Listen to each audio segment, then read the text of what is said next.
여러분은 1인 시위하는 현장을 보신 적이 있으십니까? 우리나라 집회와 시위에 관한 법에서 시위는 2인 이상이 행하는 것으로 명시가 되어 있다라고 합니다.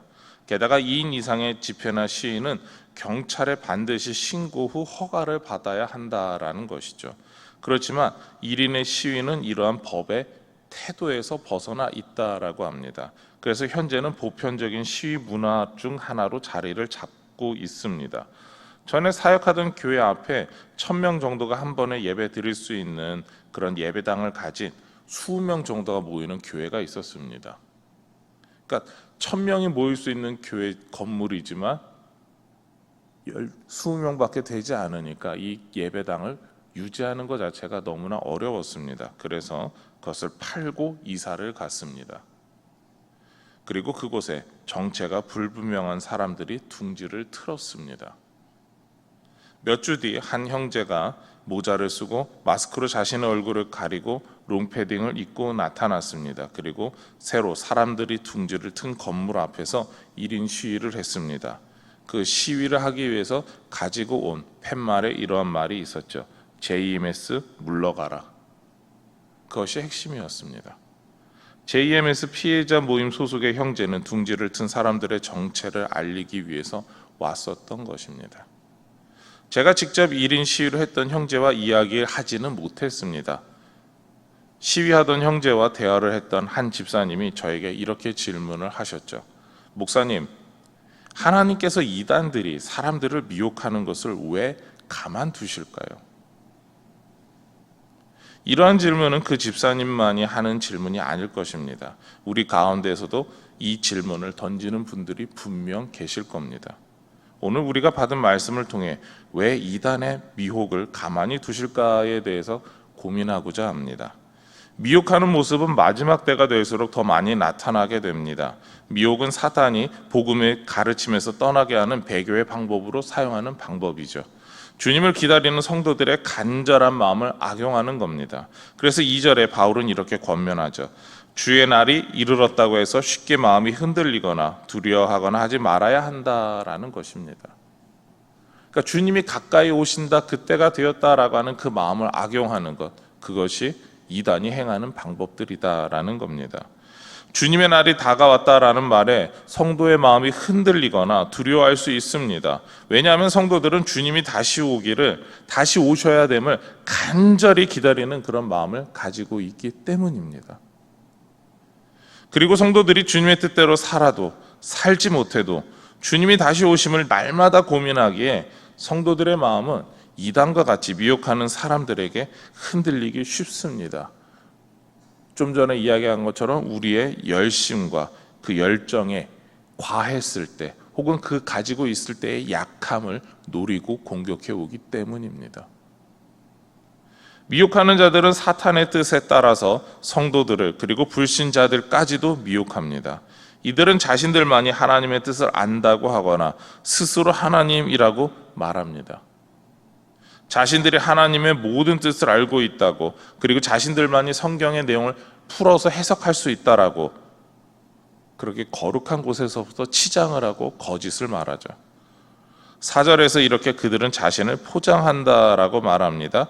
자기를 높이고 하나님의 성전에 앉아 자기를 하나님이라고 내세우느니라.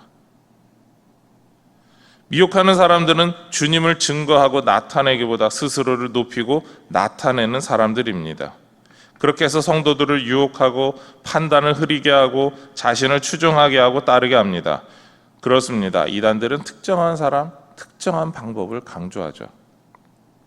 성경을 통해서 예수 그리스도의 십자가를 말하지 않습니다. 복음의 기쁨과 은혜를 말하지 않습니다.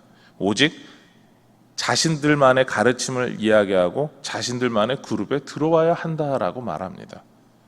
자신들에게만 특별한 것이 있다라는 것이죠. 그런데 이렇게 미혹하는 사람들이 오늘에만 있는 것이 아닙니다. 사도 바울의 시대에도 있었습니다. 베드로나 바울의 순교는 예수님의 승천 이후 30년이 조금 지난 후에 있었던 일입니다. 그렇다면 바울이 각 교회에 편지를 쓰고 있을 이때에는 순교 이전입니다. 바울이 살아 있었고 왕성한 활동을 하고 있었을 때입니다. 예수님의 승천 이후 20에서 30년 정도 지났을 때입니다. 예수님의 11제자 그리고 한 더 제자를 제비뽑기에 뽑았을 그 마띠아까지 예수님의 12제자를 비롯한 처음 성령이 임하셨을 때 같이 마가의 다락방에서 기도하던 120명의 처음 성령을 받았던 성도들 대부분도 살아있었을 시기입니다. 그 외에도 처음 베드로의 전도를 받고 예루살렘 교회를 시작했던 그 수많은 사람들, 그리고 6월절 명절에 예수님께서 십자가를 지고 가시고 우리를 위해서 십자가에서 못 박혀 죽으셨음을 봤던 그 수많은 사람들, 심지어 예수님의 부활하심을 봤던 그 많은 사람들까지 남아 있었던 시대였습니다. 이렇게 진짜 증인들이 수다하게 많이 남아 있었음에도 불구하고, 거짓 증인을 밝혀줄 사람들이 있었음에도 불구하고 거짓 증인들이 있었고 사람들을 미혹하고 있었고 사람들에게 이상한 소리를 하고 다녔다라는 겁니다. 그렇게 7절에서 바울은 이렇게 말하죠. 불법의 비밀이 이미 활동하였으나, 이미 미혹하는 사람들이 활동하고 있었다라는 겁니다. 예수 그리스도의 복음의 증거를 거짓으로 만드는 사람들이 있었다라고 하는 것, 그것을 강조하는 것입니다. 바울은 이런 사람들이 언제까지 활동하게 될지도 알고 있었습니다. 바로 우리 주 예수 그리스도께서 재림하실 때까지 활동하는 것이죠. 8절 말씀입니다. 우리 화면을 보시고 8절 말씀 같이 읽겠습니다.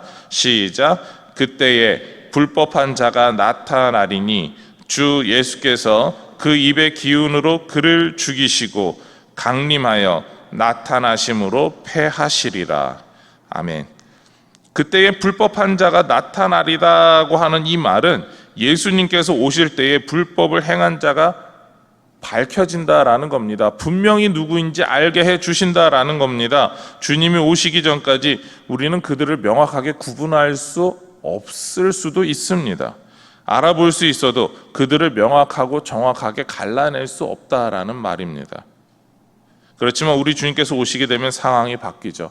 알곡과 갈라지를 구별하는 것처럼, 흑과 백을 분명하게 나누는 것처럼 주님께서 미혹하는 이 거짓된 사람들과 우리 주님을 따르는 사람들을 명확하게 구분하신다라는 겁니다. 이 모든 일에 가장 확실한 증거까지 주어지게 되죠. 바로 9절과 10절 말씀에 그 이야기를 하고 있습니다. 우리 화면을 보시고 같이 읽겠습니다. 시작. 악한 자의 나타남은 사탄의 활동을 따라 모든 능력과 표적과 거짓 기적과 불의의 모든 속임으로 멸망하는 자들에게 있으리니 이는 그들이 진리의 사랑을 받지 아니하여 구원함을 받지 못함이라. 아멘. 악한 자는 진리이신 예수님의 사랑을 받지 못하였다는 확실한 증거, 바로 구원받지 못한다라는 이야기를 하고 있는 것이죠. 예수 그리스도를 구주로 영접하는 것, 그것과 관계가 없다라는 겁니다. 천국 백성이 아니다라는 것이죠. 그때가 되면 확실합니다. 열매로, 부활의 열매로 명확하게 드러나게 된다라는 겁니다. 그럼에도 우리에게 궁금함은 여전히 남아 있습니다. 왜 사탄을 따르는 악한 자들의 미혹을 허락하셨는가라는 것이죠. 12절 말씀입니다. 우리 같이 읽겠습니다. 진리를 믿지 않고 불의를 좋아하는 모든 자들로 하여금 심판을 받게 하려 하심이라. 진리를 믿는 사람들은 하나님의 말씀에 순종함을 기쁘게 행할 사람들입니다. 순종하기 위해서 노력할 사람들입니다. 그렇지만 악한 자들의 삶은 다릅니다. 그들은 미혹받으며 거짓 것을 따라 활동합니다. 이러한 상태에 대해 유기라고 하는 신학적 용어를 사용합니다. 버려두었다라는 거죠. 하나님의 때가 될 때까지 자신들의 죄악을 따라 행하도록 내버려둔 상태라는 겁니다. 그리고 그 모든 것이 쌓여서 예수님께서 오셔서 심판하실 때 숨길 수 없는 증거가 된다라는 것이죠. 확실한 심판을 받게 된다라는 겁니다. 그렇다면 하나님께서 성도에게 원하시는 삶의 모습은 무엇일까요? 미혹과 거짓이 아닌 바로 진리 가운데 사는 겁니다. 성도와 진리 가운데 어떠한 태도로 살아야 하는지 성경은 우리에게 말하고 있는데요. 우리 화면을 보고 같이 읽겠습니다. 시작. 불의를 기뻐하지 아니하며 진리와 함께 기뻐하고 진리를 알지니 진리가 너희를 자유롭게 하리라. 아멘. 진리와 함께 기뻐하고 진리를 알아가는 것입니다. 미혹하는 사람들이 사탄에 의해 거짓을 추구하고 우리보다 화려하게 산다라고 할지라도 우리가 가져야 할 태도는 하나라는 거죠. 바로 참된 진리를 믿는 그 기쁨 안에서 살아가는 것입니다. 여러분의 삶에 이러한 기쁨이 넘치기를 소망합니다. 우리가 진리를 아는 기쁨을 누리며 증거하는 삶을 살아야 하는 거죠. 이것이 여러분의 그리고 저에게 주어진 참된 진리로 주어지는 삶이 무엇인지 보여주어야 되는 우리 성도가 살아가야 되는 모습이고 태도입니다. 그러한 삶을 살아가는 우리 모든 동국의 성도님들이 되시기를 소망하며 축원합니다.